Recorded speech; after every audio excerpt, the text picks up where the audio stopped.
भुनक्तु सह वीर्यं करवावहै तेजस्विनावधीतमस्तु मा विद्विषावहै। ओम शांति शांति शांति। 16वें अध्याय का विषय दैव असुर संपत विभाग। क्या क्या मूल्य हमारे जीवन में हो जिससे कि हम ज्ञान के अधिकारी, पुरुषार्थ के अधिकारी बन सकते हैं, तो उसको लेकर के ये दो संपत बताई, जिसके अंदर एक आसुरी और दूसरी दैवी। दैव को समझा करके फिर आसुरी को समझा रहे। यहाँ पे आसुरी का उन्होंने कहा कि आसुरीम संपत, 4 श्लोक से प्रारंभ किया उन्होंने। दंभः दर्पः अभिमानः क्रोधः पारुष्यम एव च अज्ञानं च अभिजातस्य पार्थ संपत्तम आसुरी। जो आसुरी संपत में पैदा होता है उनके पास में ये धरोहर अपने आप उनको मिल जाती है। क्या है धरोहर? दंभादि। कहते दंभ एक विशेष दुर्गुण माने। दंभ का अर्थ जो अपने आप को नहीं है अपने पास में, उसको दिखाने की चेष्टा करता है। एक उदाहरण देते, कहते एक बार ब्रह्मा जी की बड़ी सभा लगी हुई थी। उसके अंदर, सभा के अंदर बहुत सारे देवी देवता विद्वान बैठे हुए थे। उसके अंदर एक अचानक व्यक्ति आ गया और व्यक्ति कषाय वस्त्र धारण किया हुआ, बड़ी बड़ी जटाएं, हाथ में कमंडलों और एक हाथ में जो दर्प होता है, एक प्रकार कुशा, उस कुशा की एक मुट्ठी पकड़ करके उस पानी से, कमंडल में पानी ऐसा छिड़कता हुआ निकला और कहता हुआ अपवित्र पवित्र व सर्वावस्थां गतो यह स्मरेत पुंडरीकाक्षं सभाष्याभ्यंत शुचि। ऐसा पानी छिड़कता हुआ कमंडल का निकला और वहां जाकर के सीधा बड़ी बड़ी जटाएं, दाढ़ी बड़ी हुई और सुंदर ललाट पे चमकदार विभूति लगी हुई, तिलक लगा हुआ। वहां ब्रह्मा जी को लगा कोई विशेष व्यक्ति आया है, तो उन्होंने, भले अपने से बड़ा है छोटा है, उन्होंने कहा कि कोई व्यक्ति है, तो खड़े होकर के कहा कि पधारिए महाराज पधारिए। और वो जो व्यक्ति आगंतुक था वो आ गया। फिर बोले कहाँ बैठूं मैं? वो खुद, उसने कभी ब्रह्मा जी को नमस्कार भी नहीं किया, कहा कि मैं कहाँ बैठूं? तो बोले बहुत सारे आसन है महाराज, विराजे। तो कहा कि तो सारे तो पुरानी चौकियां लगी हुई है, पुराने आसन है, मैं वहां नहीं बैठ सकता। तो ब्रह्मा जी को लगा कि भाई अतिथि का किसी प्रकार का एक अपमान न हो, इसलिए उन्होंने कहा कि आओ मेरे गोदी में बैठ जाओ। तो ब्रह्मा जी ने गोदी में बैठने के लिए कहा, तो वो आया व्यक्ति और उस गोदी के अंदर भी उन्होंने अपवित्र पवित्रवा करके पानी छिड़का और बैठ गया। बैठने के बाद कुछ समय के बाद में वो व्यक्ति को बताया, ब्रह्मा जी आपकी जो है ना बातें करते हो, आप श्वास लेते हो तो तुम्हारी दुर्गंध मेरे सर पे आती है, तो आप जो है श्वास लेना है बंद करो। बाप रे, ये तो बड़ी बला हो गई कि मेरी श्वास बंद हो जाएगी तो क्या होगा फिर? तो ब्रह्मा जी ने देखा कि है कौन है व्यक्ति। जब मुड़ करके देखा, देखा तो ये उनका अपना ही बेटा था। क्या है उसका? उनके बेटे का नाम, एक के बेटे का नाम है दर्पः, दंभः। तो ये जो दंभ, वहां देखा तो ब्रह्मा जी, अरे तो मेरा ही बेटा है, कहाँ गया था अभी तक? बोले कहीं नहीं पिताजी, साउथ घूमने गया था, दक्षिण भारत में। तो कहने का मतलब ये जो है दंभ जो है एक प्रकार से ब्रह्मा जी का ही बेटा है, और इसलिए ये जो है दंभ हमेशा जीवन में अ, उसको जब स्थान मिलता है आसुरी संपत्ति का तो वो पहुंच जाता है। तो हमारे जीवन में ये बिल्कुल उसका जब चाहे तब अपने जीवन में वो आ सकता है, जैसे हम अपने को उसको आसन देते हैं। तो दर्प, जो दर्प कहते एक प्रकार का दर्पण, जिसके अंदर हम लोग अपने आप को देख सकते हैं। और जब दर्पण में देखता है व्यक्ति तो उसके अंदर हमेशा अपनी अच्छाई दिखाई देती है, अपने गुण दिखाई देते हैं। आप अपने शीशे में देखो तो देख, व्यक्ति कितना भी कुरूप हो तो अपने आप को कहेगा कि नहीं, मेरी भले ही मेरा वर्ण काला है लेकिन मेरी आंखें देखो कितनी सुंदर है। और कहीं न कहीं अपने होठों को देख करके बोला कितनी पतली मेरे होठ है, तो कहीं न कहीं अपने आप को सुंदरता का वो एहसास कराता है। उसको कहते हैं दर्पः, दर्पण दृश्यते अनेन इति दर्पणः, जिसके अंदर अपने आप को व्यक्ति देखता है, ऐसा दर्प है। तो ये ऐसे दंभ, दर्प, अभिमान, क्रोध, जो खुद को ही अपने दिल को जला दे, पारुष्य जो इसके अंदर रुक्षता मतलब बहुत शुष्कता है, इस प्रकार से अज्ञानम, जहाँ पे बात को ठीक से नहीं समझ पाना, विवेक का अभाव, इस प्रकार की जो ये आसुरी संपदम अभिजातस्य, जिनके आसुरी संपद में जिनका जन्म हुआ है और नहीं भी हुआ तो उसके लिए वो अपने आप को बाद में भी उसको कल्टीवेट कर लेते हैं। तो ऐसे आसुरी संपत्ति के पास में ये सारी की सारी लिस्ट उनके पास पड़ी रहती है। तो इसलिए पांचवे में कहा कि आपको चुनना है कि दैवी संपत्ति आप चाहते हैं या आसुरी। क्यों? एक होगा तो दूसरा उसका कारण और उसका कार्य होगा। दैवी हो तो आप मोक्ष के लिए अधिकारी बनोगे, दैवी संपत्ति विमोक्षाय, और आसुरी हो तो फिर उसका कार्य क्या है? निबंधाय, आपको बंधित करने के लिए, खुद को बांध के रखने के लिए। मता, इस प्रकार से भगवान का ये मुख्य जो है माना हुआ है, ये पक्का ही है। जिसके पास में दैवी संपत्ति वो मोक्ष के लिए अधिकारी होगा, और आसुरी संपत्ति वाला बंधन के लिए अधिकारी होगा। लेकिन अर्जुन को था कि शायद मैं इसमें से किसमें हूँ पता नहीं, हो सकता है मैं आसुरी संपत्ति वाला हूँ। तो भगवान ने अपने तरफ से कहा कि अर्जुन, हे पांडव, मां शुचः, तुम जो है शोक मत करो, क्योंकि आप तो संपदम दैवीम अभिजातः असि, तुम तो इस संपद, कौन सी संपद? दैवी संपद में अभिजातः, अब तो इसमें पैदा हुए हैं, इसमें आपका जन्म हुआ है, तो आपको चिंता करने की जरूरत नहीं। तो आपका कल्याण, भावी कल्याण है तो मसी, तुम्हारा भविष्य में अवश्य ही कल्याण होने वाला है, इसलिए मां शुचः, चिंता मत करिए। छठा श्लोक।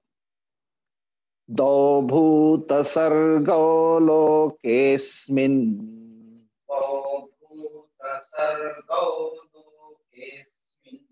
दैव आसुर एव च,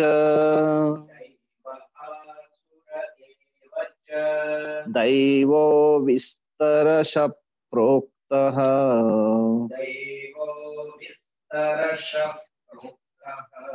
आसुरं पार्थ मे शृणु।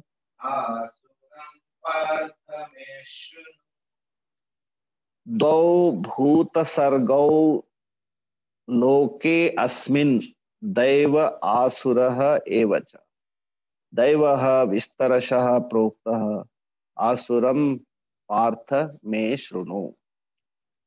हे पार्थ, हे अर्जुन, पृथा के पुत्र होने से नाम है पार्थ। मैं शृणु, आप मेरे से सुनिए। कहा कि भूत सर्गौ दो द्विसंख्यकौ, इस संसार में अस्मिन लोके, इस संसार में मनुष्य की दो सृष्टियां है। सर्ग न, जो सर्जन होता है, जो सृष्टि है उसको सर्ग कहते हैं। तो दो प्रकार की भूत सर्गो, मनुष्य की जो है दो प्रकार की सृष्टि है। कहाँ? अस्मिन लोके, इस संसार में। भूतानां मनुष्याणां सर्गो सृष्टि भूत सर्गो सृज्यते सृज्यमानानि दैव असुर संपत युक्तानि, जो सृष्टि की जाती है जिसके अंदर दो प्रकार की संपत्ति है, दैव और असुर। दो भूत सर्गो, वही दैव आसुर एवच, जो दैवी जहां देवता से प्राप्त हुई अथवा जो दैवत को प्राप्त कराने वाली है दैव, और आसुर, आसुर का अर्थ ही होता है असुसु इंद्रिय विशेषु रमते, असुसु रमते इति आसुरः, जिसका रममान, जिसको आनंद आता है किसमें? विषयों में। किसके? इंद्रियों के विषयों में। तो जो निरंतर उसमें रममान होता है, इसलिए कहा जाता है आसुसु रमते इति आसुराः। और इसलिए कहा जाता है आसुर लोगों को जो अच्छा लगता है वही उसी के अंदर वो रममान होते हैं। उनको जो दृष्ट जो अर्थ है उसी में ही उनको आनंद आता है, दृष्ट फल में।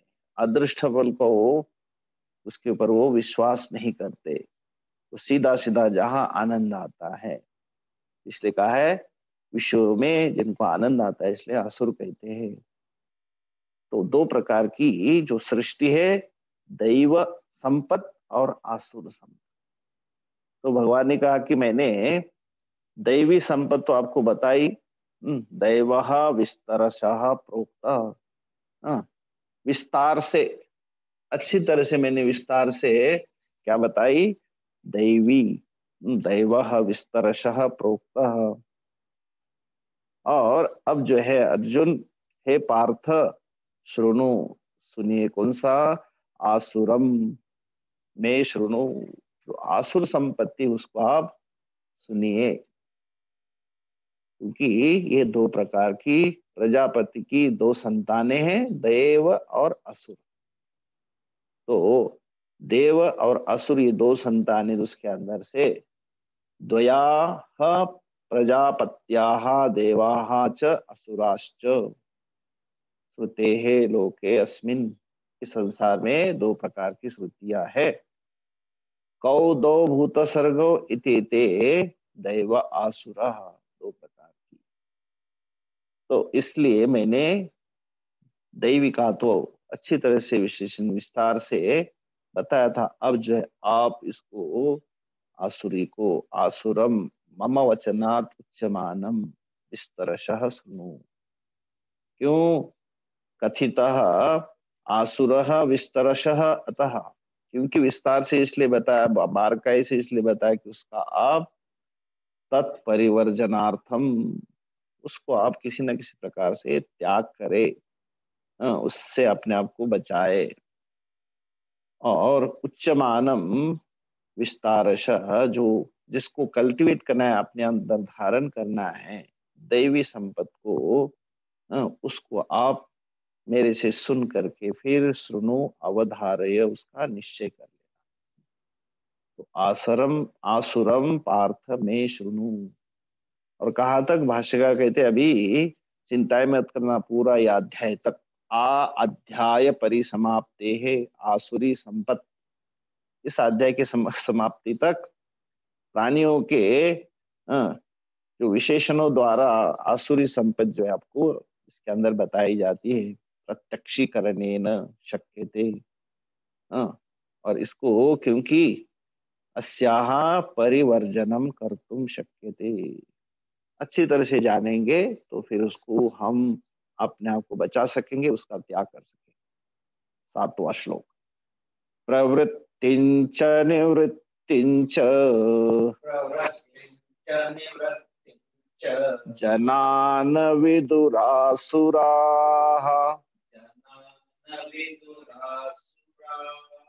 न शौचं नापि चाचारः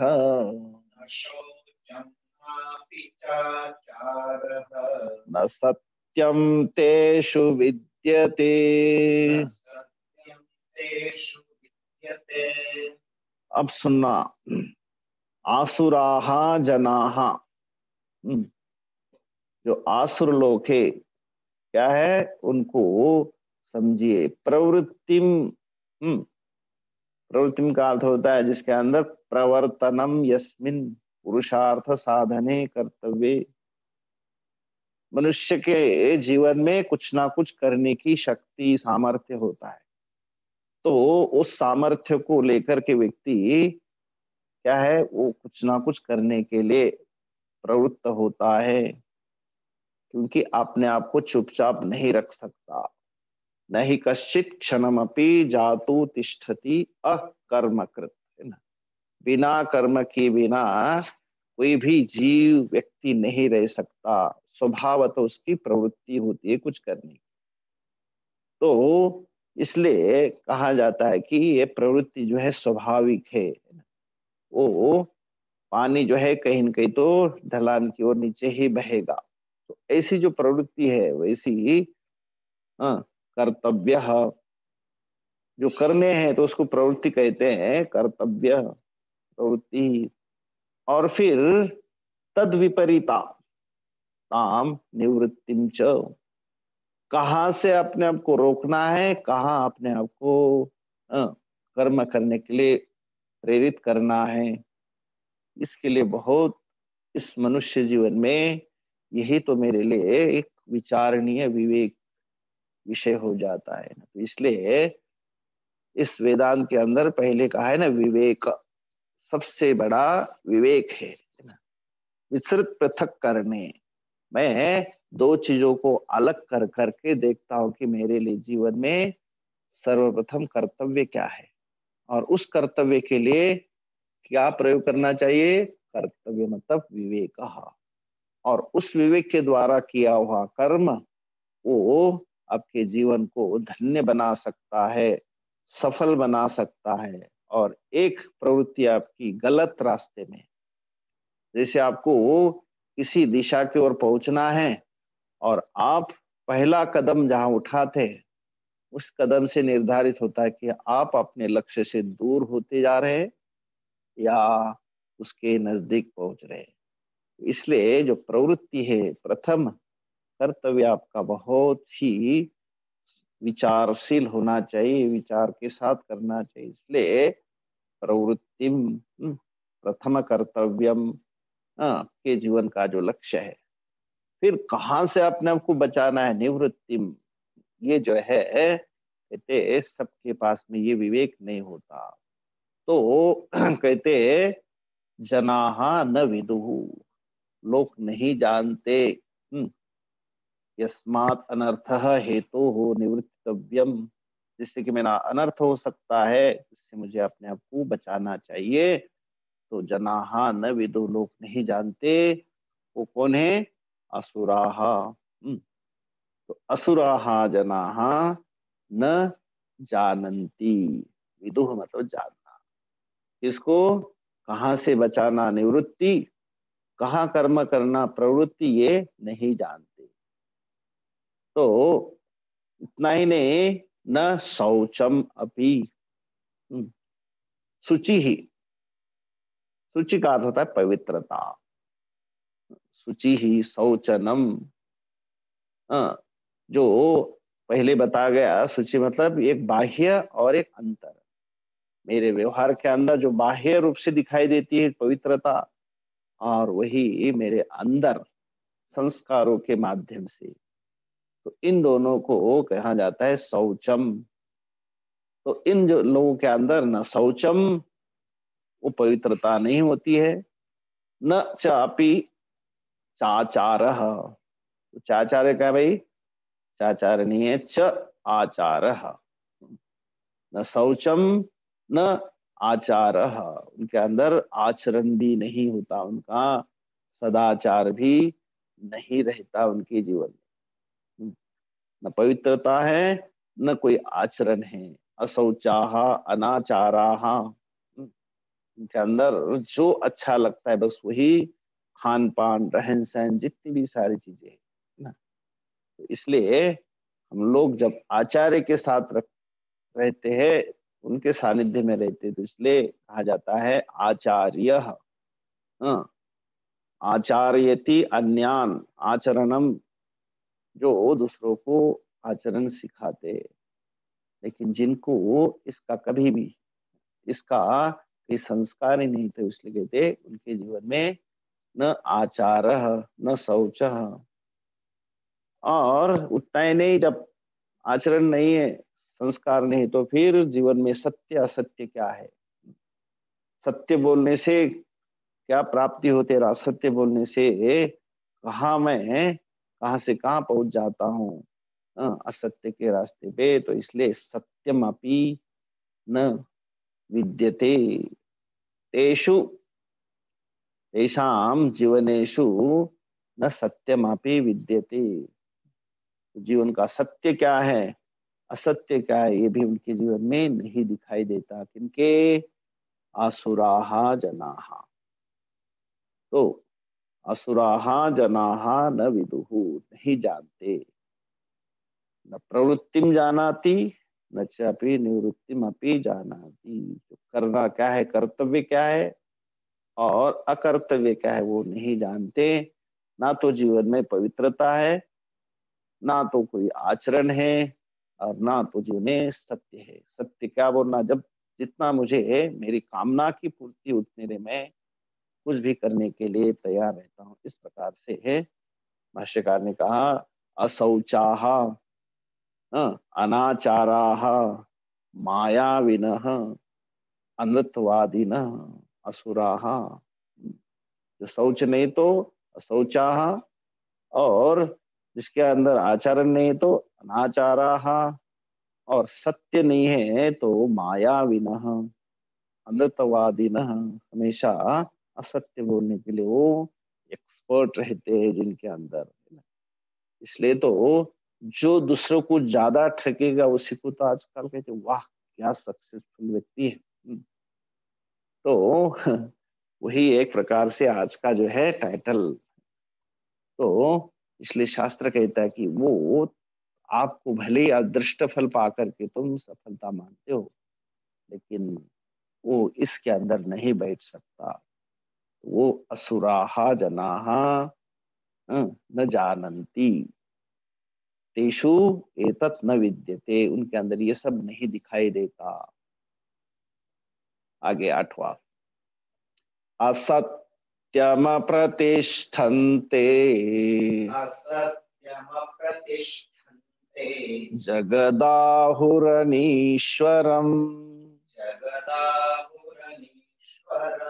अपरस्पर संभूतम् किमन्यत् काम हेतुकम्।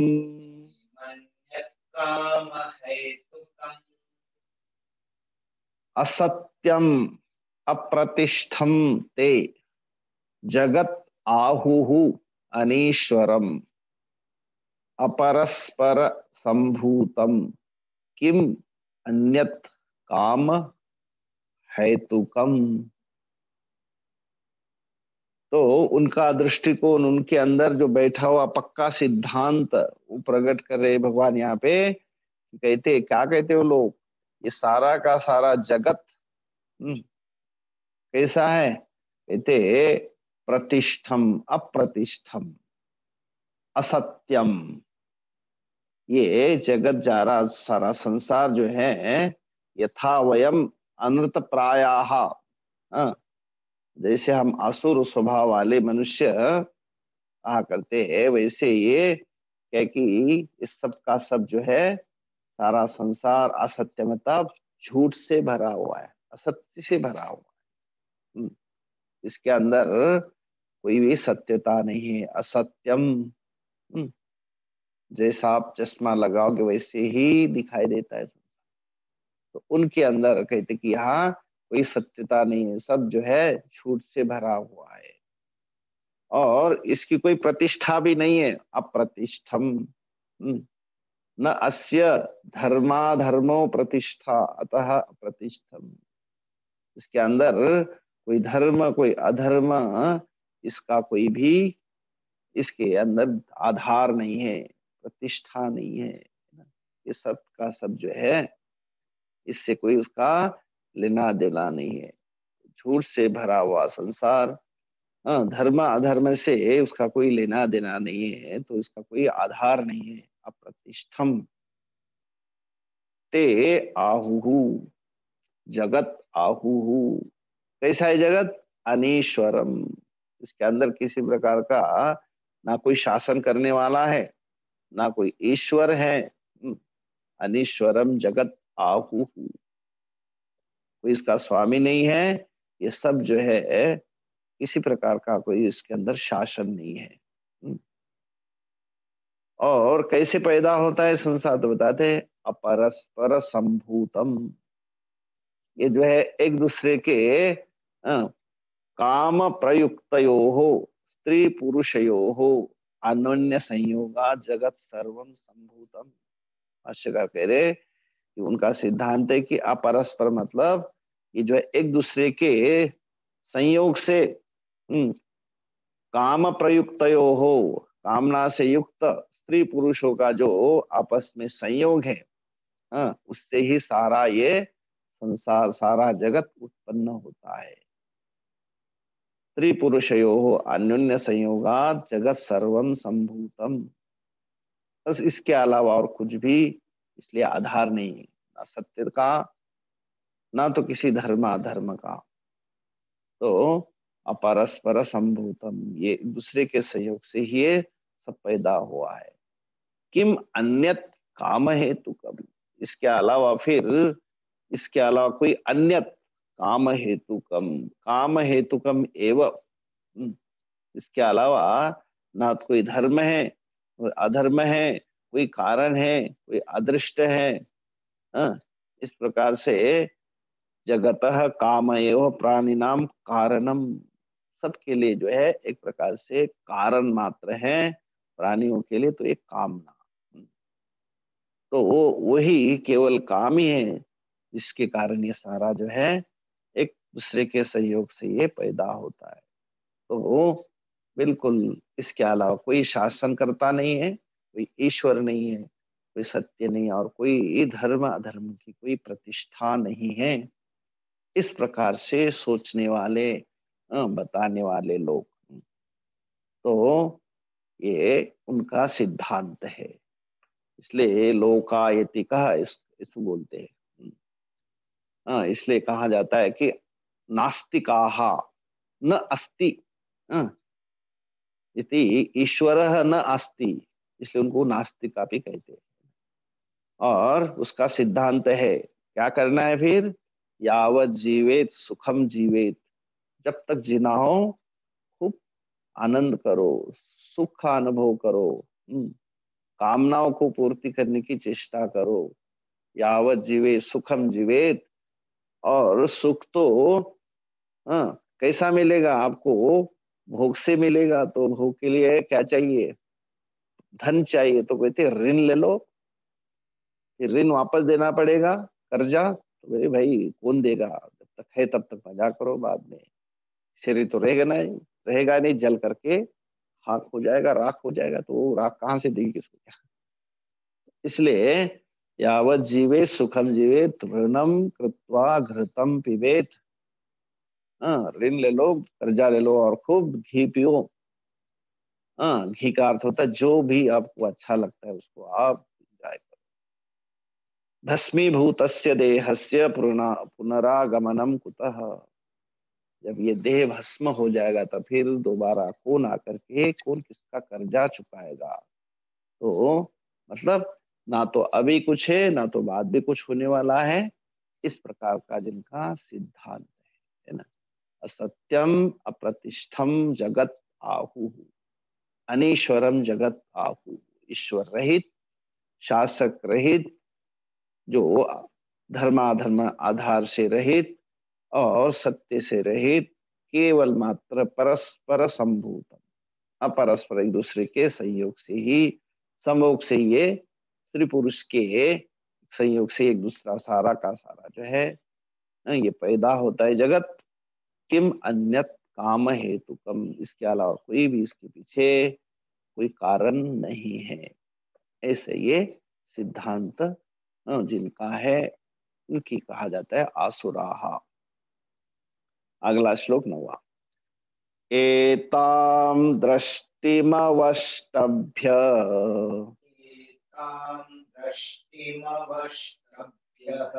नष्टात्मानोऽल्पबुद्धयः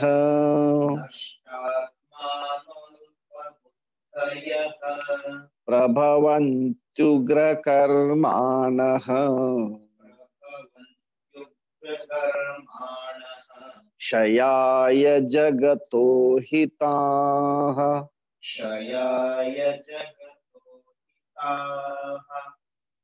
एताम दृष्टिम अवष्टभ्यः नष्ट आत्मनः अल्प बुद्धयः प्रभवन्ति उग्रकर्माणः क्षयाय जगतः अहिताः। दृष्टिम, एताम दृष्टिम, जो उपरोक्त जो कही गई है, इस दृष्टि का अवष्टभ्य, उसका आश्रय लेते हैं, अवलंबन करते हैं। इसका आश्रय लेकर के क्या, एताम जो ऊपर बताए, जिसका कोई शासन नहीं है, असत्य है, आधार रहित है, ऐसी दृष्टि जिनकी, उसका आश्रय लेने वाले क्या हुआ, तो कहते नष्ट आत्मनः। क्या हो गया, उनकी बुद्धि तो छोटी है, और क्या हुआ, जो परलोक प्राप्त करने की जो क्षमता सामर्थ्य होता है वो सब नष्ट हो गया है। परलोक साधना से वो भ्रष्ट हो गए हैं। नष्ट आत्मनः, नष्ट स्वभावाः विभ्रष्ट परलोक साधना, परलोक के साधन जो है उनके वो सब नष्ट हो गए हैं। अल्प बुद्धयः,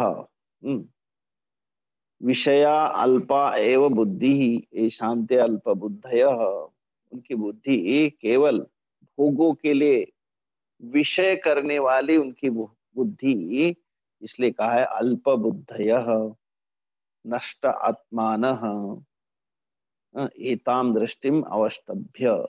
इनकी इसी दृष्टि को वो आश्रय लेते हैं और कहते फिर ये पैदा होते प्रभवंती, अच्छी तरह से बार बार पैदा होते, प्रकर्षेण भवंती, प्रभवंती, किसके लिए पैदा होते भाई, तो कहते केवल मात्र उग्र कर्माण, जो उग्र कर्म कर करके, क्रूर कर्मान हिंसात्मका, केवल मात्र उनका एक ही है, क्रूर कर्म करना है, हिंसा फैलानी, हिंसा करनी है, और इस प्रकार से क्षयाय नष्ट करने के लिए, इसको नष्ट करने के लिए जगतः अहिताः, जगत का संसार का नाश करने के लिए संसार के जो शत्रु बन करके हिंसा परायण उग्र कर्मान, हिंसा के परायण है, ऐसे अहिताः शत्रवः, कस्य जगतः, इस जगत के सारे शत्रु है, और इस जगत को नष्ट करने के लिए ऐसे उग्र कर्म करते हैं, और ये ऐसे बार बार पैदा होते, प्रभवंती, भवंती प्रभवंती, बार बार पैदा होते। तो इस प्रकार से असुर संपत्त वालों का भगवान बार बार इसके बारे में समझा रहे। एताम दृष्टिम अवष्टभ्य, इसी दृष्टि को जीवन में उसका आश्रय लेकर के नष्टात्मनः, जिनका स्वभाव नष्ट हो गया है, अस्तित्व स्वभाव उनका नष्ट हो गया है। अल्प बुद्धयः, विभ्रष्ट परलोक साधना, केवल उनकी अल्प बुद्धयः, उनकी बुद्धि केवल मात्र विषयों के लिए हमेशा निरंतर विषयों के बारे में सोचने वाली, और ये भवंती प्रभवंती उग्र कर्मानः, ऐसे क्रूर कर्म करने वाले पैदा होते हैं जगतः क्षयाय, जगत को नष्ट करने के लिए, और जगतः अहिताः, जगत के क्या है ये शत्रु है। आज इतना रखते हैं, 6 से 7 बोलते। द्वौ भूत सर्गो लोकेस्मिन्, दैव आसुर एव च, दैवो विस्तरश प्रोक्तः, आसुरं पार्थ मे शृणु, प्रवृत्तिञ्च निवृत्तिञ्च जनान विदुरासुराः, न शोचं नापि चाचारः, सत्यं तेषु विद्यते, असत्यमप्रतिष्ठन्ते जगदाहुरनीश्वरम्, अपरस्परसम्भूतम् विमन्नत् कामहेतुकम्, एतां दृष्टिमवष्टभ्यः नष्टात्मानोऽल्पबुद्धयः, प्रभवन्त्युग्रकर्माणः क्षयाय जगतो हिताः। ॐ पूर्णमदः पूर्णमिदं पूर्णात् पूर्णमुदच्यते, पूर्णस्य पूर्णमादाय पूर्णमेवावशिष्यते। ओम शांति शांति शांति। हरि ओम। श्री गुरुभ्यो नमः।